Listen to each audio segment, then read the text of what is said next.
కాలం ఎప్పుడూ ఒకేలా ఉండదు. ముఖ్యంగా అంతర్జాతీయ రాజకీయాల్లో పరిస్థితులు క్షణానికి మారిపోతూ ఉంటాయి. నిన్నటి దాకా పాకిస్తాన్ భుజం మీద చేయి వేసి భారతదేశం మీద పరోక్షంగా సైనికపరమైన ఎత్తుగడలు వేసిన అదే సౌదీ అరేబియా యువరాజు నేడు విపత్కర పరిస్థితుల్లో చిక్కుకొని భారతదేశం ముందు చేయి చాచి నిలబడాల్సిన పరిస్థితి వచ్చింది. ఈ పాకిస్తాన్ సైన్యం అండ చూసుకుని వారు మన దేశానికి వ్యతిరేకంగా ప్రవర్తించారో నేడు అదే పాకిస్తాన్ వారిని ఏమాత్రం ఆదుకోలేని నిస్సహాయ స్థితిలో ఉండిపోయింది. భారతదేశానికి వ్యతిరేకంగా అనేక కుట్రలకు మద్దతు పలికిన వారు నేడు మన దేశం వైపు ఎంతో దీనంగా ఎందుకు చూస్తున్నారు? అసలు తెర వెనుక జరుగుతున్న భౌగోళిక రాజకీయ క్రీడ ఏమిటి అనే విషయాలను ఇప్పుడు మనం చాలా లోతుగా విశ్లేషించుకుందాం. కానీ ముందుకు వెళ్ళబోయే ముందు దయచేసి ఈ వీడియోను లైక్ చేయండి. అలాగే మన ఛానల్ను సబ్స్క్రైబ్ చేసుకోండి. ఎందుకంటే ఇది మీకు కేవలం ఒక సెకను పనే, కానీ మాకు మాత్రం ఇది ఎంతో పెద్ద సహాయం అవుతుంది.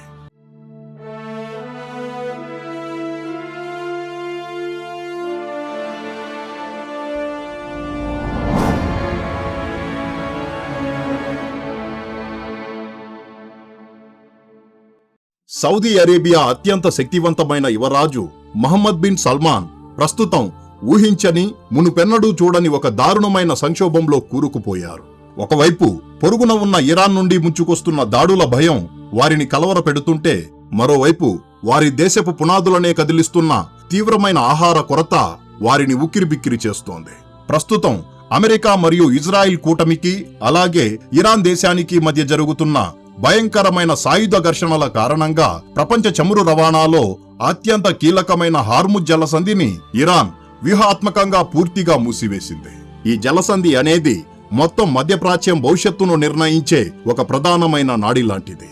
ఇరాన్ ఈ మార్గాన్ని దిగ్బంధించడం వల్ల సౌదీ అరేబియా లాంటి ఎడారి దేశాలు ఉత్పత్తి చేసే ముడి చమురు మరియు సహజ వాయువు అంతా వారి గోదాముల్లోనే ఉండిపోయి వృధాగా మారుతోంది. సముద్ర మార్గం గుండా వాటిని ఇతర దేశాలకు పంపే అవకాశం పూర్తిగా మూసుకుపోయింది. అయితే చమురు ఎగుమతులు ఆగిపోవడం అనేది వారికి ఒక ఆర్థిక నష్టం మాత్రమే. కానీ అంతకంటే భయంకరమైన వాస్తవం మరొకటి ఉంది. బయటి ప్రపంచం నుండి ఎడారి దేశాలకు చేరుకోవాల్సిన అత్యవసర నిత్యావసర వస్తువులు, ముఖ్యంగా ఆహార ధాన్యాలు రావడం పూర్తిగా ఆగిపోయింది. దీనితో అక్కడి మార్కెట్లలో తీవ్రమైన గందరగోళం నెలకొంది. నిత్యావసర వస్తువుల ధరలు అమాంతం ఆకాశాన్ని అంటుతున్నాయి. భౌగోళికంగా సౌదీ అరేబియా ఒక ఎడారి ప్రాంతం కావడంతో అక్కడ వరి, గోధుమ లాంటి నీరు ఎక్కువగా అవసరమయ్యే పంటలను పండించడం అసాధ్యం.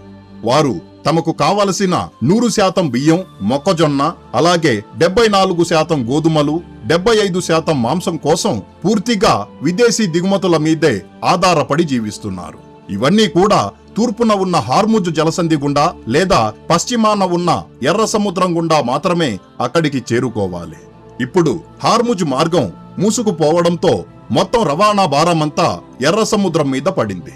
దీని ఫలితంగా ఆయా ఎడారి దేశాలలో తాజా కూరగాయలు మరియు పాల ఉత్పత్తుల ధరలు 15 నుండి 30% వరకు పెరిగిపోయాయి. ఆహార ద్రవ్యోల్బణం మొదటి వారంలోనే 10 నుండి 12% మేర పెరిగింది. ఈ యుద్ధం ఇలాగే మరికొన్ని మాసాలు కొనసాగితే వారి వద్ద ఉన్న పాత ఆహార నిల్వలు పూర్తిగా అంతరించిపోయి దేశంలో కని విని ఎరుగని ఆకలి కేకలు వినిపిస్తాయని ఆర్థిక నిపుణులు తీవ్రంగా హెచ్చరిస్తున్నారు. ఇలాంటి భయానక పరిస్థితుల్లో సౌదీ అరేబియాను వేధిస్తున్న అతిపెద్ద సమస్య బాస్మతి బియ్యం కొరత. ప్రపంచానికి ముడి చమురును పంచిపెట్టే ఈ ఎడారి దేశాల ప్రజల కడుపు నింపే బాధ్యత పూర్తిగా భారతదేశం చేతుల్లోనే ఉందనేది అక్షర సత్యం. గడిచిన ఏడాది అధికారిక గణాంకాలను పరిశీలిస్తే మన దేశం సుమారు 60 నుండి 61 లక్షల మెట్రిక్ టన్నుల నాణ్యమైన బాస్మతి బియ్యాన్ని ఎగుమతి చేసింది. దీని మొత్తం విలువ 50,000 కోట్లకు పైగానే ఉంటుంది. అత్యంత ఆశ్చర్యకరమైన విషయం ఏమిటంటే మన దేశం ఎగుమతి చేసే ఈ అద్భుతమైన బాస్మతి బియ్యంలో దాదాపు 60 నుండి 72% వరకు కేవలం ఈ ఎడారి దేశాలే కొనుగోలు చేస్తున్నాయి. ఇందులో ఒక్క సౌదీ అరేబియా దేశమే గత ఏడాది మన దగ్గర నుండి 11 లక్షల టన్నుల బాస్మతి బియ్యాన్ని కొనుగోలు చేసింది. దీనిని బట్టి వారి రోజువారీ ఆహారం భారతీయ రైతుల కష్టంతో ముడిపడి ఉందని స్పష్టంగా అర్థం చేసుకోవచ్చు. సరిగ్గా ఈ సమయంలోనే ఇరాన్ దేశపు అధ్యక్షుడు ఒక సంచలన నిర్ణయం తీసుకున్నారు. తాము దిగ్బంధించిన హార్ముజ్ జలసంధిని కేవలం తమకు అత్యంత సన్నిహిత మిత్రదేశాలకు మాత్రమే తెరుస్తున్నట్లు ఆయన అధికారికంగా ప్రకటించారు. ఈ మిత్రదేశాల జాబితాలో భారతదేశం పేరు అగ్రస్థానంలో నిలిచింది.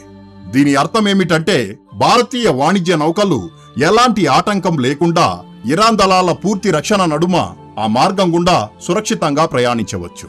ఈ పరిణామం గురించి తెలియగానే సౌదీ అరేబియా యువరాజు ఏమాత్రం ఆలస్యం చేయకుండా భారతదేశానికి అత్యవసర విజ్ఞప్తి పంపారు. తాము తీవ్రమైన ఆహార సంక్షోభంలో ఉన్నామని, ఎంత వీలైతే అంత తొందరగా అత్యధిక పరిమాణంలో బాస్మతి బియ్యాన్ని తమ దేశానికి పంపాలని ఆయన వేడుకున్నారు. కాని గతం ఒకసారి గుర్తు చేసుకుంటే ఇదే యువరాజు గతంలో భారతదేశం మీద ప్రదర్శించిన ఆధిపత్య ధోరణి మనకు కళ్ళ ముందు కదులుతుంది.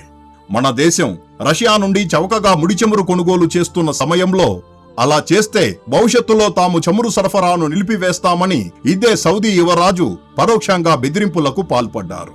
అంతేకాకుండా పాకిస్తాన్తో అత్యంత కీలకమైన సైనిక ఒప్పందాలు కుదుర్చుకొని భారత సైన్యానికి ఒక సవాలు విసిరే ప్రయత్నం చేశారు.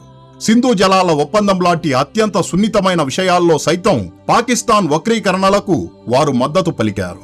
కాని కాలచక్రం తిరిగేసరికి సంక్షోభ సమయంలో పాకిస్తాన్ కేవలం మాటలకే పరిమితమవుతుందని, తమ కడుపు నింపగలిగే నిజమైన శక్తి కేవలం భారతదేశానికి మాత్రమే ఉందని ఆయనకు ఇప్పుడు స్పష్టంగా జ్ఞానోదయమైంది. అయితే ఈ సంక్షోభాన్ని ఆసరాగా తీసుకొని పాకిస్తాన్ కూడా ఒక జిత్తులమారి ఆట ఆడుతోంది. పాకిస్తాన్ వ్యాపారులు ఎడారి దేశాలు అంతటా ఒక తప్పుడు ప్రచారం మొదలుపెట్టారు. భారతదేశం తమ బియ్యం ఎగుమతుల మీద ఆంక్షలు విధించిందని, కాబట్టి ప్రత్యామ్నాయంగా పాకిస్తాన్ బియ్యాన్ని కొనుగోలు చేయాలని వారు తప్పుడు సమాచారాన్ని వ్యాప్తి చేశారు.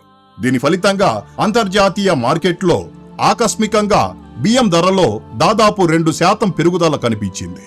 ఆహార భద్రత అనేది భవిష్యత్తులో ఎంతటి కీలకమైన వ్యూహాత్మక ఆయుధంగా మారుతుందో సౌదీ అరేబియా చాలా ముందే పసిగట్టింది అనడానికి ఒక బలమైన వ్యాపార ఒప్పందమే ప్రత్యక్ష ఉదాహరణ.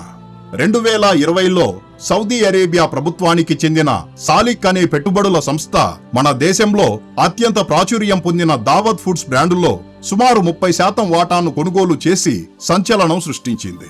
అయితే ఆ తర్వాత జరిగిన పరిణామాల నేపథ్యంలో 2022-23 ఆర్థిక సంవత్సరం నాటికి దావత్ బ్రాండుకు మాతృ సంస్థ అయిన ఎల్టీ ఫుడ్స్ ఆ 30% వాటాను తిరిగి కొనుగోలు చేసింది. దానికి ప్రతిఫలంగా సాలిక్ సంస్థకు నేరుగా తమ ప్రధాన మాతృ సంస్థ అయిన ఎల్టీ ఫుడ్స్ లోనే 9% పైగా వాటాను అధికారికంగా కేటాయించింది. ఈ సుదీర్ఘమైన వ్యూహాత్మక ఒప్పందం కేవలం ఒక సాధారణ వ్యాపారం మాత్రమే కాదు. ఆహారం అనేది రాబోయే కాలంలో అతిపెద్ద భౌగోళిక రాజకీయ ఆయుధంగా మారుతుందని సౌదీ అరేబియా మరియు భారత్ ఇరు దేశాలు ఎప్పుడో గ్రహించాయనడానికి ఇదొక సజీవ సాక్ష్యం. ఇప్పుడు మన ముందున్న అతిపెద్ద కఠినమైన ప్రశ్న ఏమిటంటే, ఈ క్లిష్ట సమయంలో భారతదేశం తన పాత పగలను మనసులో పెట్టుకొని ఎడారి దేశాలకు ఒక గుణపాఠం చెప్పాలా, లేక మానవతా దృక్పథంతో వారిని ఆదుకోవాలా? ఒక కోణంలో చూస్తే వారు ఎన్నోసార్లు మన వ్యతిరేకులకు మద్దతు ఇచ్చారు. కానీ మరో కోణంలో చూస్తే సౌదీ అరేబియా మన దేశానికి వాణిజ్యపరంగా 4వ అతిపెద్ద భాగస్వామి. మనకు అవసరమైన ముడి చమురులో 18% అక్కడి నుండే వస్తోంది. వీటన్నిటికీ మించి 20 నుండి 25 లక్షల మంది మన భారతీయులు అక్కడ అహర్నిశలు కష్టపడి పనిచేస్తూ మన దేశానికి ఎంతో విదేశీ మారక ద్రవ్యాన్ని పంపుతున్నారు. అలాగే భవిష్యత్తులో నిర్మించబోయే ప్రతిష్టాత్మక వాణిజ్య కారిడార్ నిర్మాణంలో కూడా 2 దేశాల భాగస్వామ్యం ఎంతో కీలకం. అంతర్జాతీయ రాజకీయాల్లో శాశ్వత మిత్రులు కాని శాశ్వత శత్రువులు కాని ఉండరు. కేవలం దేశ ప్రయోజనాలు మాత్రమే శాశ్వతంగా ఉంటాయి. ఈ సున్నితమైన సమతుల్యతను కాపాడుకుంటూనే తన ఆధిపత్యాన్ని ప్రపంచానికి చాటి చెప్పే అత్యంత అరుదైన అవకాశం ఇప్పుడు భారతదేశం చేతిలో ఉంది.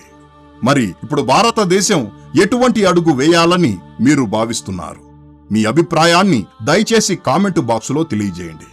ఈ వీడియోకి ఇంతే ఫ్రెండ్స్. ఈ వీడియో మీకు నచ్చినట్లయితే లైక్ చేయండి. అలాగే ఇలాంటి మరిన్ని ఇన్ఫర్మేటివ్ వీడియోస్ కోసం ఇప్పుడే మన ఛానల్ను సబ్స్క్రైబ్ చేసుకోండి. జై హింద్.